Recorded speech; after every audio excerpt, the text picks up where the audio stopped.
You're tuned into Holy Smokes, Cigars, Catholicism, and Conversation. Let my prayer arise in thy sight as incense. I'm your host, Dustin Quick. This is episode 137, Faith in Crisis, with my friend Andrew Likoudis. Guys, before we jump into this episode, just a word about my sponsor, Havana Palace on Huron Church Road in Windsor, Ontario. For the best service and finest cigars, go see Caesar and Eli. They treat all their customers like family. If y'all would be so kind as to go to facebook.com/Havana Palace, give their page a like. I would greatly appreciate that. So I have with me first-time guest, longtime Facebook friend, Andrew Likoudis, with me here tonight. And we're going to talk about Andrew's new book and some other related issues. So, how are you doing this evening, my friend? Doing great, Dustin. How are you?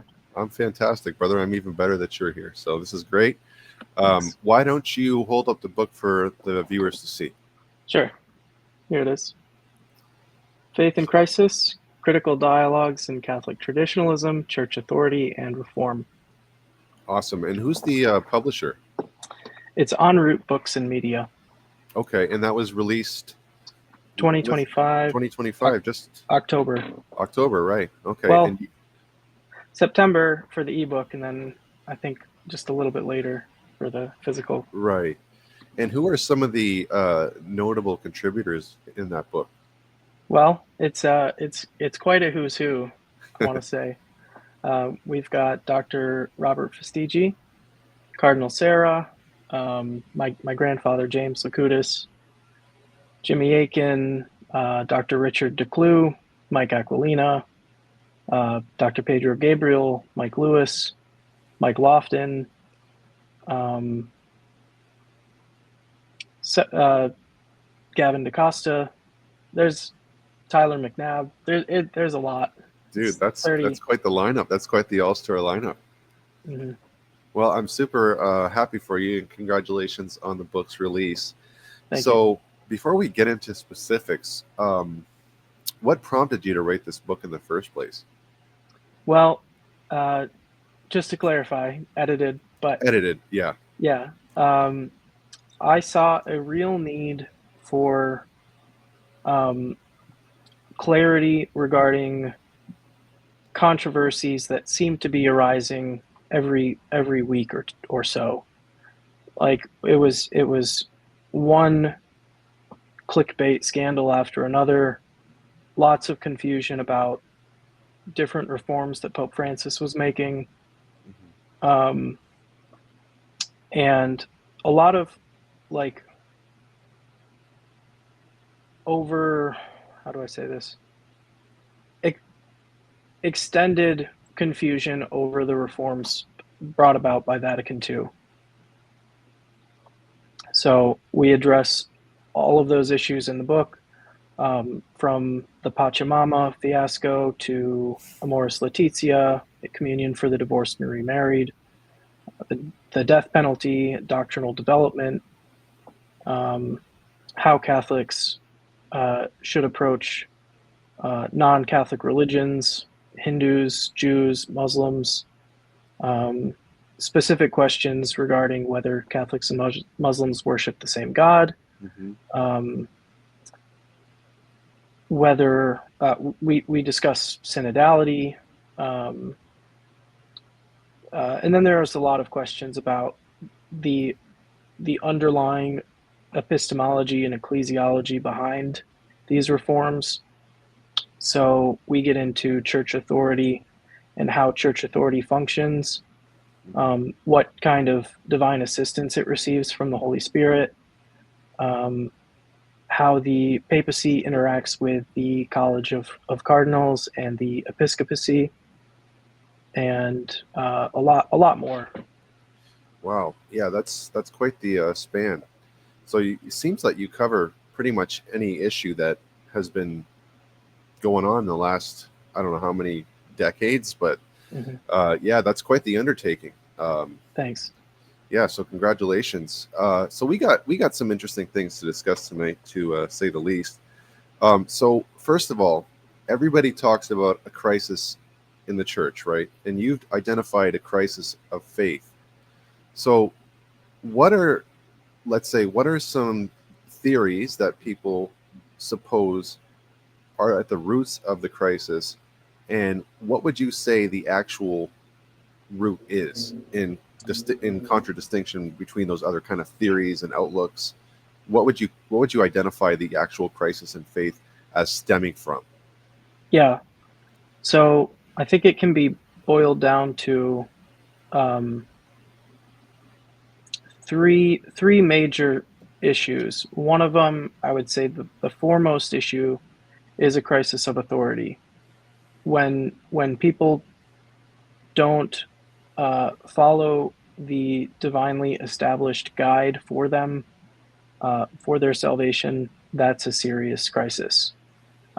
If they think that they know what the church teaches better than the church herself, um, that's that's some serious hubris, and um, it it's just illogical.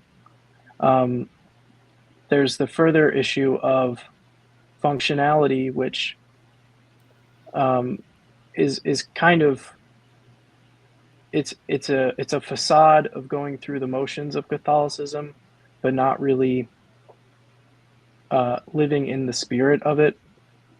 Um, that can devolve into sociological issues about like the way we relate with non-Catholic religions and secular people. It can devolve into rigorism or rigidity and other antisocial behaviors that cause mental, emotional, and spiritual turmoil.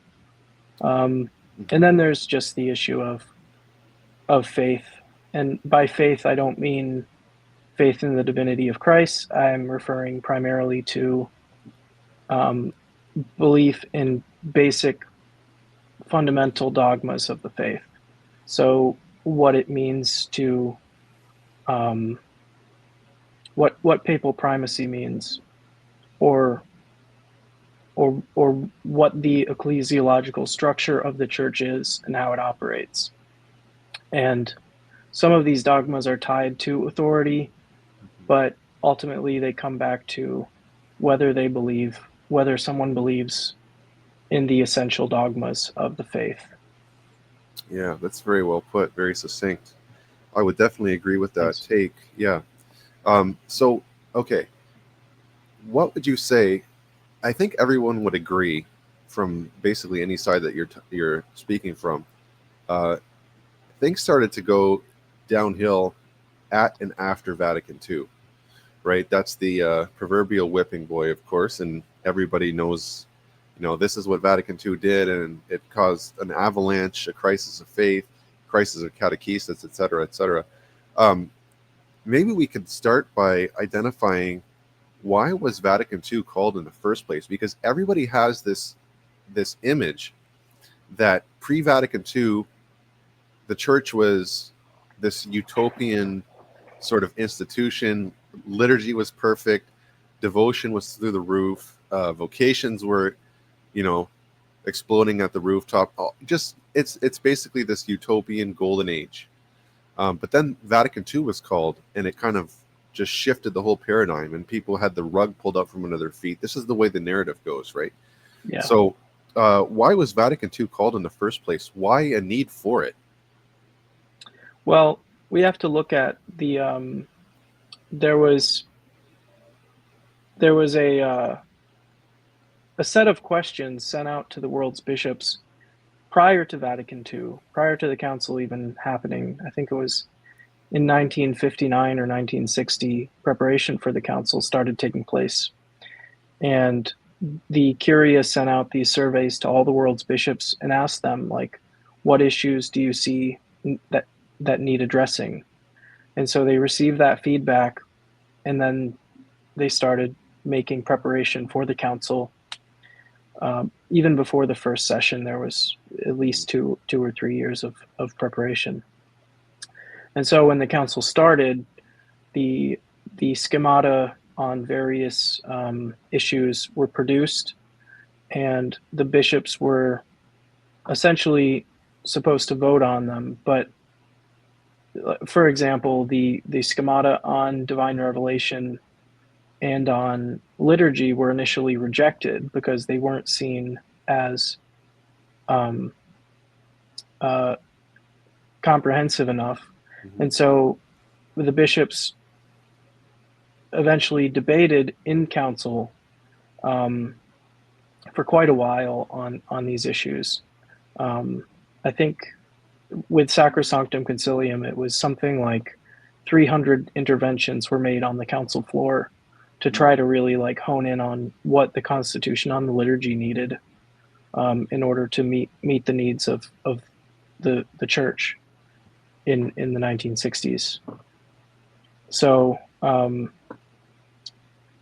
what Vatican II was responding to primarily was this new age of secularism in the world, atheism, um, the rise of new technologies, and this primacy given to science. All of these huge sweeping trends that were already very much like in place in the world.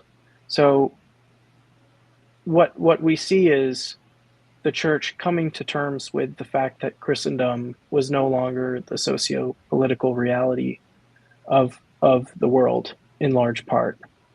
Um, some people would not want to accept that, and that's why the councils received a lot of pushback in the recent decades. But that's where I would start, I would say. Mhm. Well, and one of the things I often hear is, like you said, Vatican II was called to largely respond to the challenges facing the modern world and how the church kind of fits in and guides the people of God through those challenges. But I often hear, there's no anathemas attached to Vatican II, and that was a departure from other ecumenical councils, and they sort of harp on that. But if your council is largely responding to the challenges of the modern world, Mm-hmm. that's not going to require many anathemas, if at all. Yeah, and you're responding primarily to societal trends outside the church, not Hmm. necessarily issues among the people of God. So you're not trying to just censure the behavior of Catholics, you're trying to orient Catholics so that they can respond positively, and engage positively with these new trends. Yeah, absolutely. Um, so, Which looked like more than just censoring certain behaviors. That again mhm, comes back to the idea of just functional Catholicism. It's not just right, about behaviors. It's about the spirit. It's about the attitudes that Catholics should adopt in order to be proactively engaged in um, Catholicizing the world. right, right. And De Verbum would have been sort of promulgated because of the suspicion regarding the divine, um, what's the word I'm looking for? Divine inspiration behind the Holy Scriptures. Everything is, steeped in the historical critical method and the Yeah, documentary hypothesis. So I'm sure that was maybe in large part why De Verbum was issued. What do you think of that? yeah. I mean, it the historical critical method was the big the big thing for modernism, which occurred just prior to Vatican II. So, but that's not. I should be a little bit nuanced here. The historical critical method is supported by the church, Hmm. but it can't be the only method that's used. It Right. has its place, but when you reduce everything to it, it leaves everything up for grabs, and it sort of erases the divine inspiration behind the texts. Yeah, and that's a good testament to the Catholic ethos, which is both and, right? We're not Right. just dealing with the historical critical method, and we're not just treating the Bible as if it fell from the sky, but Mm-hmm. we're sort of implying all the tools that we could use at our disposal to Yeah. equip Catholics, right, to go out and to not only Catholicize the world, but just speak to it. What do we believe about Scripture? What do we believe about the church? All this has to be somehow communicated to a wider world that's maybe not used to encountering these things. So that had to be a major challenge, I'm sure. Yeah. So the elephant in the room, brother, is the liturgy. So my question would be, if the liturgy was perfect preconciliar in the preconciliar era, why bother reforming it? Why all of a sudden start changing the vernacular, using freestanding altars, smashing high altars, etc., and so on? Like, why reform the liturgy in the first place if it was so perfect? Yeah. Well, we have to be clear that it wasn't in the first place perfect, and there were abuses occurring in the context of the what we call the TLM now. Um, then it was just the normative form of the Roman Rite, but there were priests who were rushing through mass in 10 or 15 minutes with the TLM, and serious that's serious abuse, Mm-hmm. and that was pretty commonplace.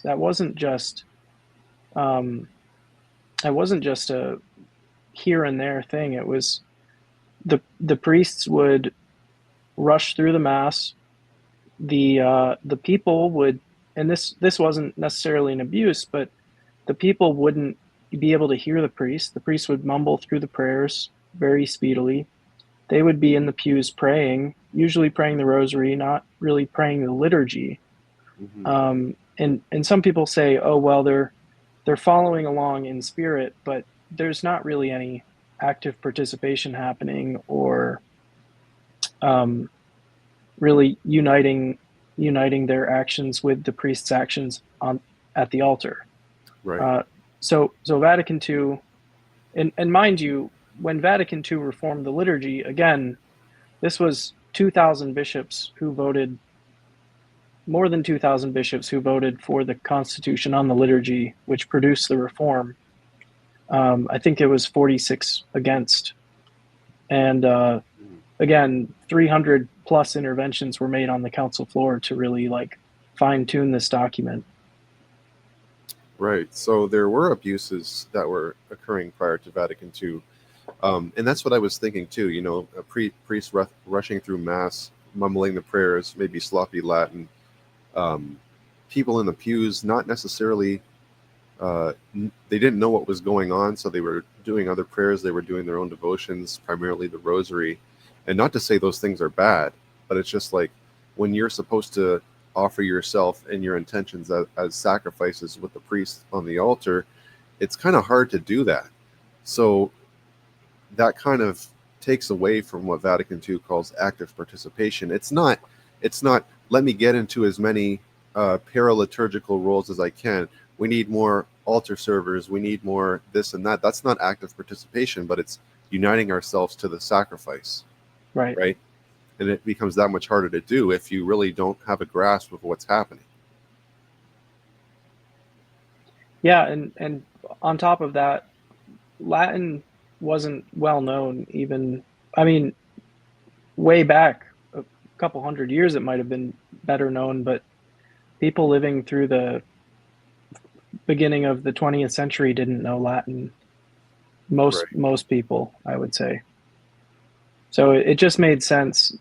And now the Roman Rite is traditionally in Latin, and it's supposed to be. Um, but this goes back to like the missal itself. Um, the missal is still in Latin. It's still the liturgical language of the Roman Rite. Um, and the Novus Ordo is supposed to have parts in Latin that can be readily understood, because there's catechetical value in having both vernacular and some Latin if it's usually the ordinary parts of the mass, which people can easily translate. Like everyone knows what Agnus Dei means, or what Alleluia means, or Right. like these though Alleluia is Greek. But Yeah. these ordinary parts, which are not difficult to understand,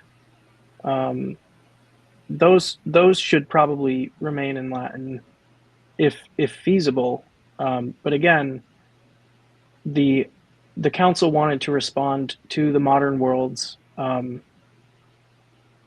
the secularization in the modern world, which in a large way changed the way people related to languages and the catechetical value of the prayers and the different parts of the mass. Right. So, And they wanted something comprehensible and intelligible and accessible, and that wasn't happening with the Latin. right. And so it wasn't like it was 50-50, like half the bishops wanted to reform the liturgy and the other half was like dead set against it. But you're saying an overwhelming majority saw a need for reform, and that's what was passed. Right. So now it's not, there were debates over Latin on the council floor. There were bishops worried that Latin was going to be thoroughly excluded from the liturgy, which is a valid concern. But the way that the council responded to that was to give Latin pride of place. But what is often missed in the debates today about the Constitution is that the Constitution is just that. It's a constitution. As with the U.S. Constitution, it needs an authoritative interpreter. So in the U.S., we have the U.S. judicial system to interpret and apply the law. With the Constitution on the liturgy, you have the papacy primarily, but also the concilium, which is the commission authorized by Pope Paul VI to interpret and implement the document on the liturgy. And people like to proof text the Constitution and say, oh, Latin has pride of place in the document, but it doesn't seem to be having pride of place in your local Novus Ordo Mass. But that kind of misses the interpretive aspect, which if you look at those, I think it was 5 interpretive texts issued after the council to implement the Constitution. Those 5 documents delegated the authority for things like Latin or Gregorian chant to the bishops' conferences of the various regions of the world to decide for themselves to what extent vernacular was needed and to what extent Latin could be used. Yeah, so if authority was delegated to the bishops, and this is what I get too, I hear often the fact that they had this authority and they didn't use it to keep Latin as having pride in place, etc., is proof that there's a crisis of faith, because the hierarchy didn't even want tradition. It wanted to eschew it for something else. And that right there is evidence of a crisis in faith right there. It's our hierarchy.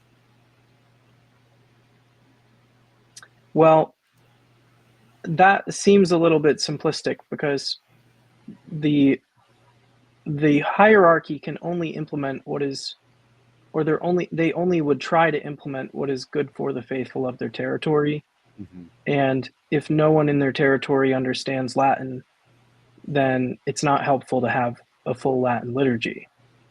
What Pope John the 23rd stated or wrote, I guess, when he issued his encyclical on Latin and signed it on St. Peter's high altar, is that it would be desirable if there would be better education in the Latin language. As we can see, that never happened, and you can't just implement a full Latin liturgy before everyone understands Latin. Right. So the catechesis is what needs to happen before we can even talk about including more Latin in our liturgies. which the Constitution allows for and even recommends, but not without the liturgy being accessible, since the first principle of the Constitution is that active participation is essential, and then also things are to be removed from the liturgy which are not conducive towards active participation. Right. And so the same principle applies with music, right? The text of Sacrosanctum Concilium talks about the organ being given pride and place and the role of chant. So this is what the text says. However, you have local bishops saying, no, we don't want that. We want contemporary songs. And that's proof, again, that there's a crisis, because if they had their heads on straight, they would have stuck with the document and said, okay, we can have chant. Maybe you don't understand Latin, but we could do it in English. But they didn't even opt for that. They opt for contemporary worship songs. And that drives a lot of people up the wall. Well, the Constitution allows for contemporary hymns, and it also allows for enculturation, which is basically where the principle for the justification of hymns comes from. It's like if the local congregation wants to sing a hymn that arises from popular devotion in the vernacular, and it's not a chant song, that's perfectly acceptable, provided it's doctrinally coherent. Right. And you brought up a good point about the interpreter of the Constitution. So, look, a lot of people say this when they take their local Novus Ordo and they compare it to the text of Sacrosanctum Concilium, they say, aha, you're not following Vatican II. Vatican II in the text says X, but you're doing Y and Z. Vatican II is not being implemented. It's not being followed. If only it was, we could get back on track, right? But you're saying no. If you're just reading the text, that's not enough, because that's like what fundamentalists do with Scripture, right? They just say, read the text. The only problem is, Sola Vatican II. Sola Vatican II. How do we understand those texts? How do we apply those texts to our lives? So a lot of people miss that interpretive authority when it comes to implementing the documents, right? Well, it's the interpretive authority, but it's also the spirit behind the texts. And people don't like the term spirit of Vatican II because it's reminiscent of this sort of like iconoclasm which swept through the church after Vatican II. But every authentic document, every legal text has an authentic spirit behind it. And the documents of Vatican II were about fostering a certain spirituality, a certain openness to the world, and not to say like everything's up for grabs and we're just going to capitulate on everything, but it's like, no, it's open and engaging. So it's, you accept some things and you resist other things. Bishop Barron makes this analogy of like an animal in its environment is actively accepting some things and resisting others, and that's how it survives and moves through its environment. And the church has a similar way of being, where it's again the Catholic both and it's assimilative and it's resistant to other things. Yeah, it's a delicate balance. Yeah, but back to the question of interpretive authority, Mm-hmm. these five texts, or these five instructions on the Constitution issued by the Concilium and then the Congregation for Divine Worship, if people refer back to these interpretive texts and compare the Novus Ordo to those instead of just to the Constitution on the liturgy, they'll see that a lot of the changes that they're not familiar with, or that they think are maybe abuses, or they don't see that in the Constitution itself, a lot of their confusion will dissipate. It'll go away. Not to cut you off, Brother Andrew, but I got to be honest with you. This is the first time I've heard of 5 interpretive texts. I've never heard of this. And like you're saying, if people would be acquainted with these, a lot of the confusion, like that bridge between the text and the reality, you kind of see it coalesce a bit more. I didn't even know these existed. I just thought it was the text, and then people just kind of doing what they wanted at their discretion. Yeah, so the concilium didn't just issue the missal. There was, and I want to be clear, there's the council itself and the constitution itself, and then there's also the concilium with an S, not with a C. Mm-hmm. The concilium is the liturgical commission established by Paul VI after the council, which produced the revised Roman Missal, and they also produced these 5 interpretive documents. And the interpretive documents are titled, for example, First Instruction on the Correct Implementation of Sacrosanctum Concilium. Oh man, that's second. Huge. Second, Sorry. Second, yeah, it's like the documents are very clearly titled what they are. Like they are the authoritative, interpretive, implementing texts of with papal authority. Like these instructions are signed by the Pope and issued at the Pope's mandate. And they're the interpretive frameworks. So when you had the last one, I think was Liturgium Authenticum, and I think that was issued in 2013, or there's one in 2007, I believe, and another later. But no, it might have been 2007. But it deals with liturgical languages, and like that one completely impacted the entire text of the Roman Missal. It was like a very clear revision, changing the language in the Missal from dynamic equivalency to literal equivalency,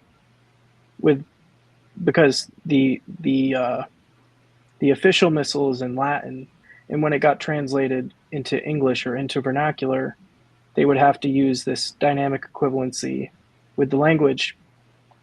This document sort of changed that around, but it was a very widespread, impactful document. But if you don't know about it, then you just think it's just the Missal being changed. And oh my gosh, this is a revelation. I'm so glad that I had you on. I honest to goodness, man, I would never have known about this had I not talked to you. This is huge. Like, again, I just thought, here's the standard, and then you have no bridge. It's just the other side of the cliff. People are just kind of doing what they wanted willy-nilly. But you're saying, no, there's a whole section, of this bridge where you can traverse safely to the other side, and that is these interpretive documents, these implementive documents of Vatican II. I didn't even know these existed. Can these be accessed online? Can we read these? Oh yeah. There's I have one pulled up right here. It's Inter Ecumenici is one of them, and I was gonna talk about this a little bit. Yeah. So published by the Concilium, September 26, 1964. So just 2 years after the Constitution on the liturgy was published. It gives the general norms for the implementation. It talks about the mystery of the Eucharist and the other sacraments. It talks about the changes to the divine office. And the last chapter talks about the design of churches and altars to facilitate the active participation of the faithful. Huh.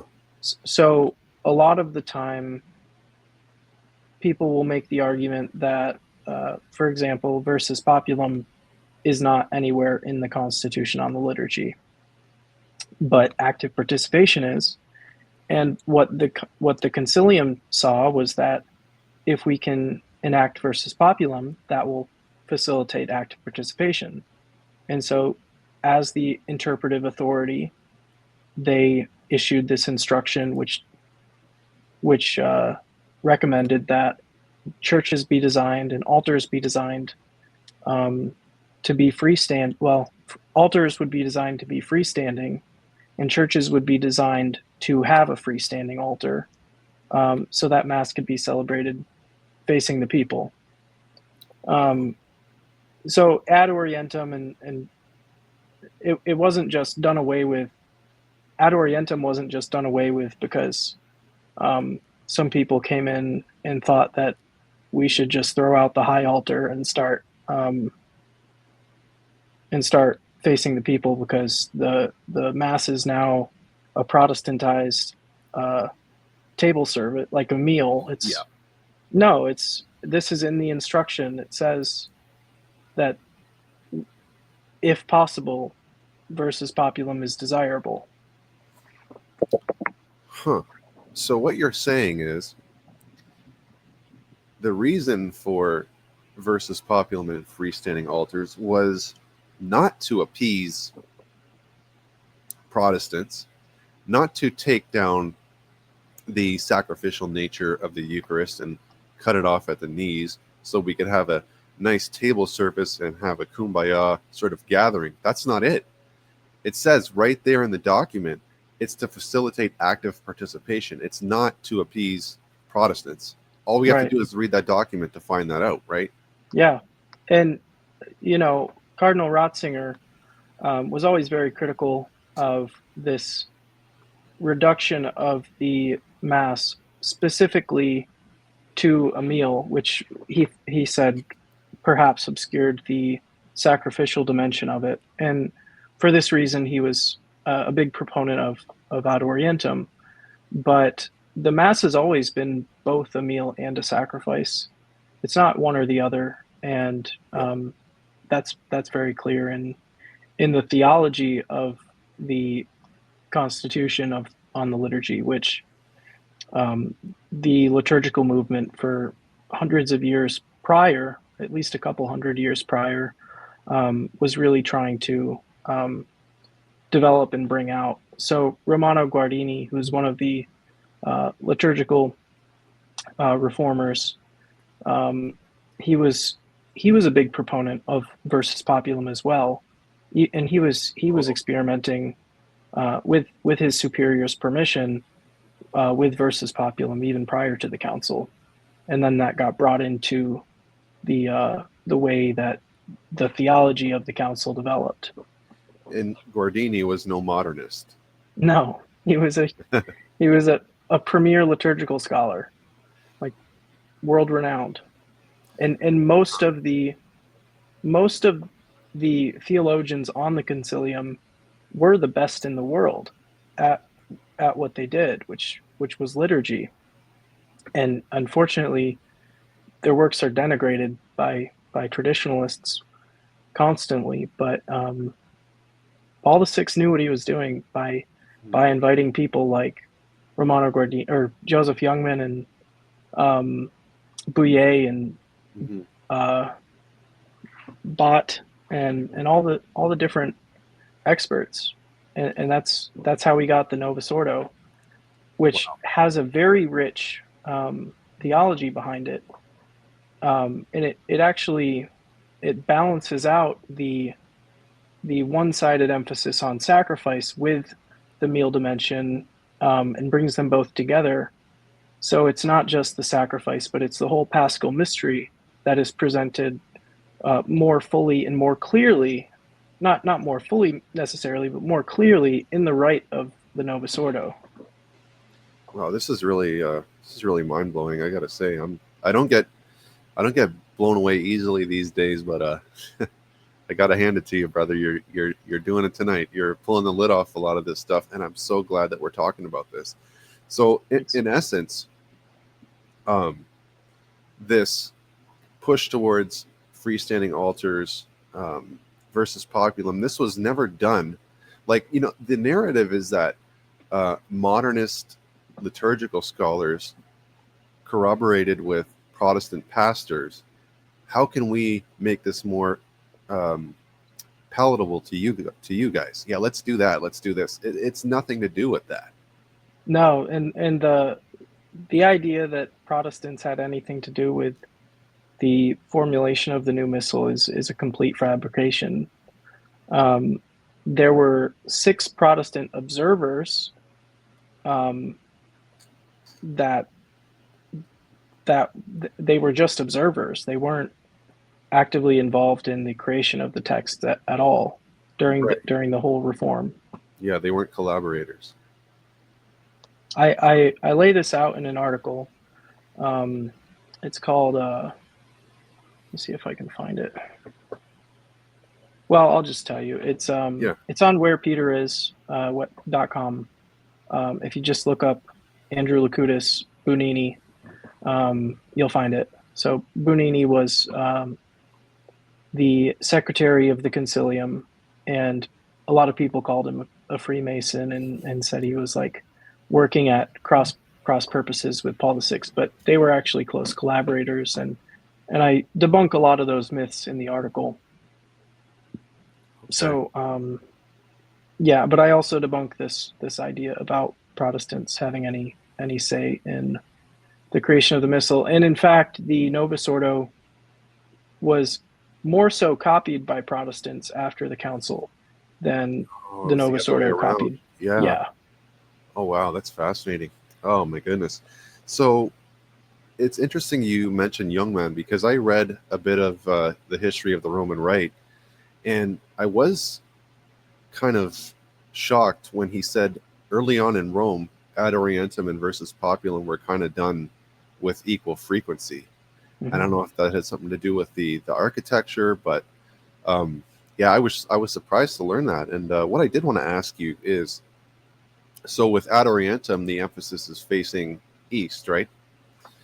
So what about, okay, when altars were made freestanding and the priest would face versus populum, was that still oriented towards liturgical east, even though the priest wasn't facing the altar? So um, I would say it wasn't a focus of versus populum. They weren't really concerned about facing east. Interestingly, though, when versus populum started after Vatican II again, um, in large part it did because the first televised mass at Vatican II was celebrated in St. Peter's versus populum, but also ad orientem. So it was celebrated at this altar in St. Peter's, which when you celebrate versus populum, you are also facing east. Right. So when that mass was televised, everyone saw it and they thought, we've never seen anything like this. The Pope is facing the people. That helped versus populum gain a lot of traction in the United States and elsewhere, um, because it was something that they saw. You know, this is the this is the seat of Catholicism, and they're celebrating facing the people now. hmm hmm Yeah. So And that's, that's just the layout of St. Peter's. yeah, it just happens to be that way. Yeah. Um, so what about things like, I don't know, let's say altar girls, for example? This is another proof that modernism has infected the church and the liturgy. Where did this sort of come from? Well, John Paul II made a concession for altar girls, and you can see. I'm not sure. They're still studying this issue in Rome, but the idea of women performing like diaconal duties, which in they weren't ordained deacons in the early church, as far as we can tell, but they were assisting with um, some kind of liturgical function, and the uh, the ban on women serving at the altar didn't come about until the late late antiquity. Um, so a lot of these reforms that we see in the Novus Ordo, they have a ancient pedigree. Hmm. So, for example, another one is communion in the hand. Right. That gets talked about as if it were an abuse today. Um, and there can be a reverence regarding communion in the hand, Sure. as early as the fourth century, probably earlier, but we have records of the Mass of Saint Cyprian, I believe, in the fourth century, and then up until the 10th century or so, of communion in the hand being the norm. And um, now it's treated as if it were a sacrilege or something, but it's Right. an apostolic practice basically. Yeah, that's true. And speaking of women deacons, I was reading the canons of the council. I think it was of Chalcedon, and there was actually a canon in there about the ordination of deaconesses. Now, again, they wouldn't have had holy orders like bishops and priests, right? But there was a formula, there was a process for the ordination, and this is the fifth century. I've heard of this too. It's something close to, I think, like an instituted ministry for like an Exactly, acolyte. exactly. And if you, I forget if this is still on YouTube. Last I checked, it was. If you YouTube fourth century mass in Italy or Rome, you'll get a reenactment of what it was like Hmm. in the fourth century. So you have people like coming in from the countryside, going into the church, and strangely enough, there's a woman standing near the altar in the orans posture as the priest is praying. So I thought that was interesting. Yeah. But that's another thing.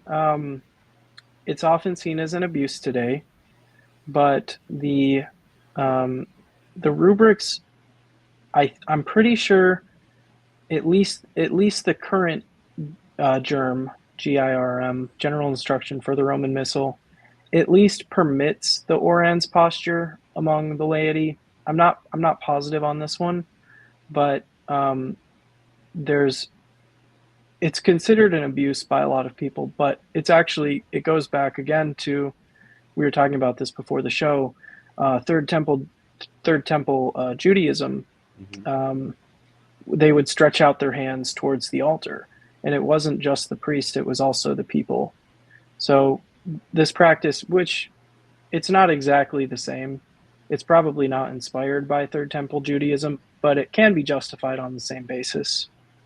I wouldn't be surprised though, given the temple roots of Catholicism. It wouldn't surprise me if some like in some unconscious way it sort of just got seeped into the tradition somehow. I mean, I don't think that's a big stretch.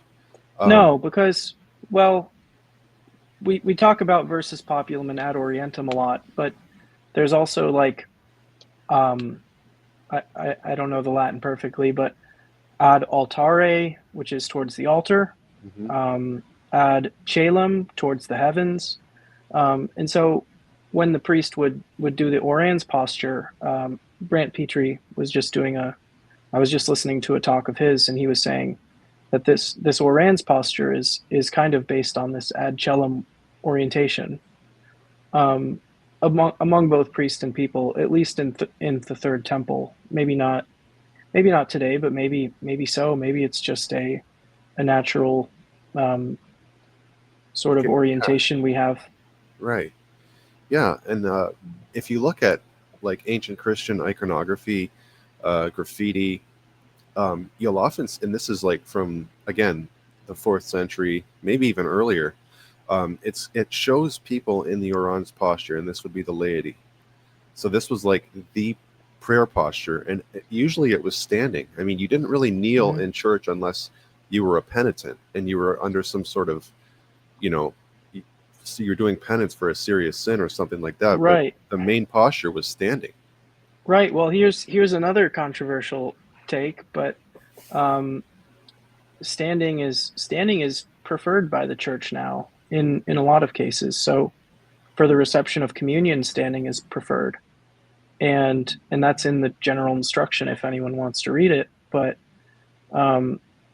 Kneeling during communion used to be outlawed. The Council of Nicaea forbade kneeling on feast days and on Sundays because it Correct. was seen as a form of a penitential posture, whereas on Sundays especially, the faithful would stand with the risen Christ. That's how they put it. Yes, absolutely.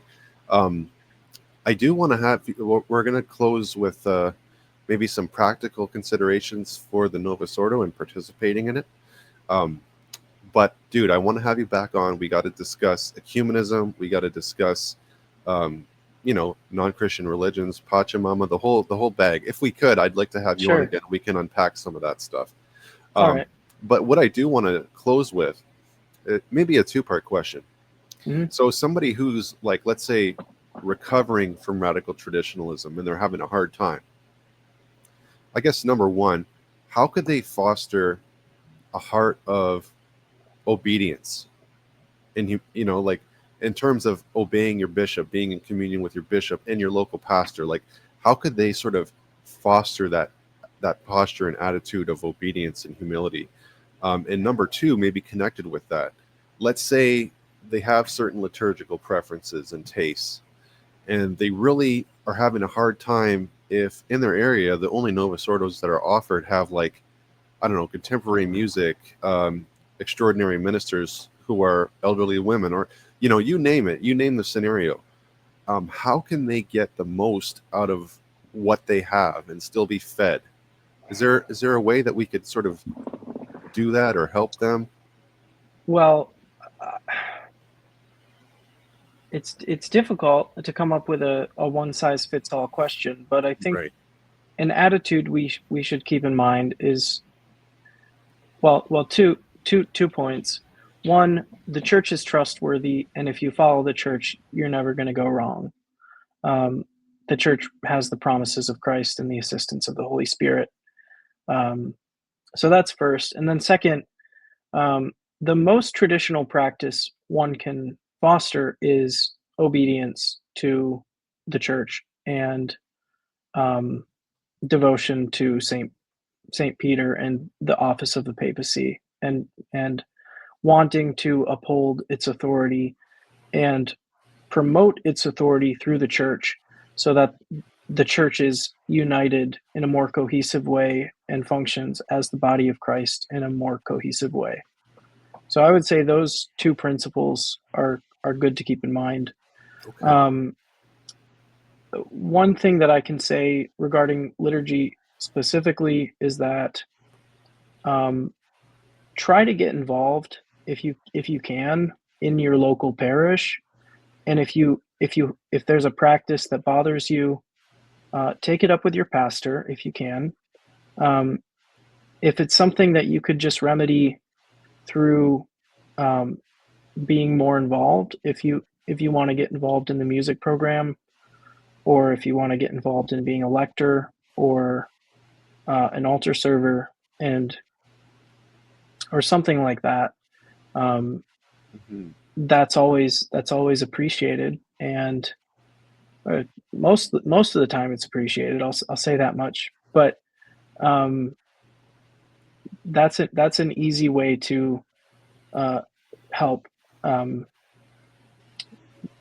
get the liturgy into the shape that you would like it to be in. But again, it's not always just about your tastes. It's the liturgy is for everyone, and we can't reduce it to this aestheticism, um, and or to our personal preferences. And Yeah. so some of it, and you have a great testimony about this that I've heard. Um, it's just about like receiving, being humble and receiving the liturgy that you have, um, and letting that form you.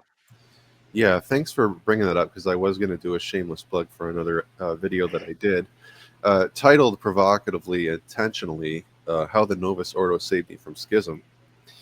So and people can go and watch that. It's on my channel. I really try to help fellow Catholics who are struggling, because I know these are major, major issues. And I didn't want to just give people some like heady theory that they could try to apply, but I wanted to give them like practical things they could do to actually make their experience more fruitful. Right. So I'll just summarize maybe a few things here, and then if they want, they can go and check out the video to get more information. But like I was like on the trad boat fully. I would get angry with pastors. I would leave mass angry all the time. I made one priest cry because I told him his liturgy was effeminate. Like I was like out there, man. I was angry. But Mm-hmm. what I learned to do was just a few different things. Number one, in terms of my perspective, like, okay, imagine you're at the foot of the cross and everyone else runs away and there's a big commotion. People are wailing and crying. But Mother Mary and St. John are there. They're adoring the cross and they're looking up at Jesus while all this other chaos is going around. People are fleeing. People are weeping. They're tearing their garments. But here are Our Lady and St. John just focused on Jesus. So, one thing I would say is orient yourself toward the altar. No matter what's going on, just keep that as your focus. Because no matter what liturgy you walk into and you participate in, you're getting the same Jesus Christ. And if he's humble enough to come onto any altar and be present, then who are we to say we're too good for this and we thumb our Mm-hmm. nose at it and walk out the door? I don't think that's a good posture to have. So that's number one. Number two, there are some things that you can do. I'll give you some tips that help me. So, what I do, I used to receive communion kneeling without an altar rail, but I found number one, I had a inclination towards some spiritual pride, and number two, I think I was standing out a little too much and making some sort of obstacles toward other people who are trying to receive. And I learned more about communion in the hand and the history, and that wasn't a problem for me so much anymore. I began to appreciate it. Um, Number two, you can, like, I hold my hands in the prayer position during the entire Mass except for the homily, which, again, is something small. It's not a big gesture that everyone can look at and see, but it's just a reminder to myself. And my kids watch me. My wife is there, right? So I want to let them know, like, we're in a sacred space, regardless of the aesthetics. And I want to, like, just orient my spirit and my mind to the fact that I'm in a sacred space. No matter how the aesthetics look, no matter how the music is, I'm focused on Christ and I'm praying the Mass with the priest. So I keep my hands in that position. That just helps me orient myself. When I hear the name of Jesus or Mary or a saint of the day or whatever, whenever their names are mentioned, I slightly bow my head. Or the Apostles' Creed or the Nicene Creed, he was conceived of the Holy Spirit, born of the Virgin Mary, I'll do a slight bow. Mm-hmm. See, these are just little things that you can implement to just remind yourself that no matter what your tastes and preferences are, you're in a sacred space. Jesus is here, and it's the greatest thing this side of heaven. So these are just some little things that I did, and it totally transformed my spiritual life. Like, I could leave a Latin Mass just as fed as if I would have left a school Mass with kids. You know what I mean? Like, this is the graces that came to me. Yeah. So just these little tweaks that you can do, it might go a long way in helping you, making your experience better. Yeah. And I would add, a lot of a lot of the reform had to do with simplifying the liturgy so we can focus on the core of what it is. Hmm. And it's not primarily about what we offer God. That's an aspect of it, but it's primarily about what we're receiving from God and what He did for us. So if we can just tune into that and keep our focus there, um, everything else kind of falls by the wayside. Whether there's like an extraordinary minister of Holy Communion that you don't think is necessary, or whether it's females altar serving, or whether the lector raises their hand. Some people get upset over that. It's like when during the responsorial psalm, when they want people to respond, they'll raise their hand, and people think that's an abuse. Um, but it's like these tiny things, which they're they're not worth even thinking about during the liturgy. Like, let it go. Hmm. Honestly, it's just like there's something happening in the liturgy which should draw your whole attention to it. And if you're getting upset over these really small details which have almost nothing to do with the central mystery, you're shortchanging yourself. Right.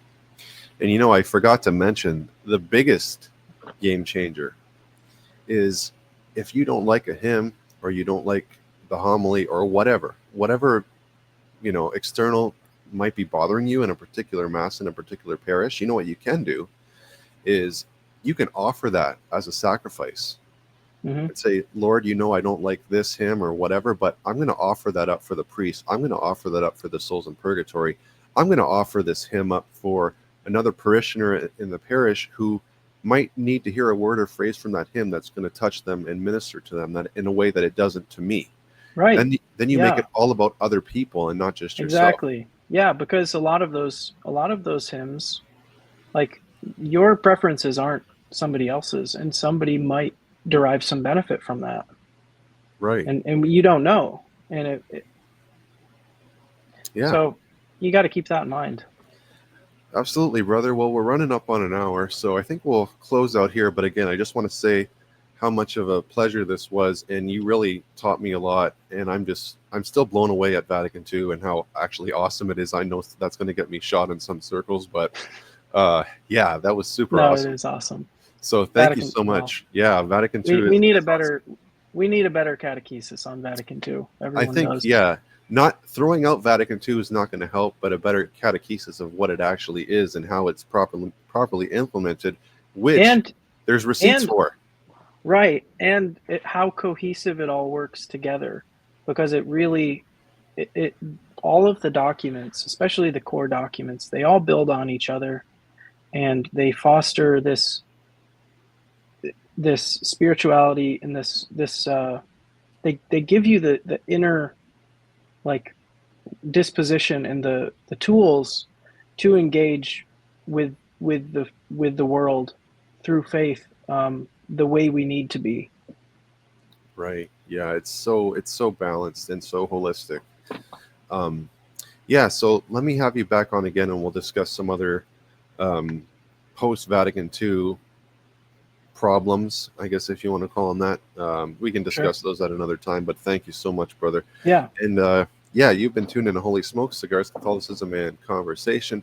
Let my prayer arise in thy sight as incense. I'm your host, Dustin Quick. This was episode 137, Faith in Crisis. Make sure you get that book with Andrew Likoudis. And with that, guys, I'll say goodnight, and we will do a part 2, hopefully, God willing, very soon. Y'all have a blessed night, blessed day, whenever you're watching this. I'm going to, as you know, it's not live stream as per usual, but I'm going to upload this shortly after we did this recording. So God bless and have a great night, everyone. Take care.